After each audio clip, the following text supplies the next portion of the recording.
How's it going? Elias here from Your House Fitness, and in today's video I'm going to be showing you a great core exercise called the Russian twist. Now this is a great exercise for developing the core, not only the upper section of the core but also your obliques. And how you're going to be performing this is we want to lean slightly back, not too far back, but enough where we feel comfortable, and from here we're twisting the body off to one side, twisting the body off to the other side, and doing it in multiple repetitions as well. If you want to make this challenging a little bit more, then we want to lift with the legs, bringing it down off to one side, down off to this side.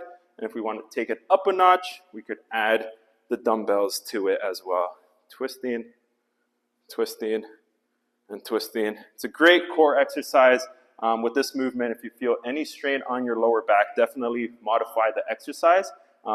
You should feel it mainly on the core, but if the lower back is starting to give, definitely take a break. Could just mean that the core needs to be developed a little bit more, and there's other great exercises that we'll be demonstrating for you as well. But the Russian twist, great exercise to do to develop the core, not only the midsection, but also the side, your obliques as well. So hopefully you include these in your programming.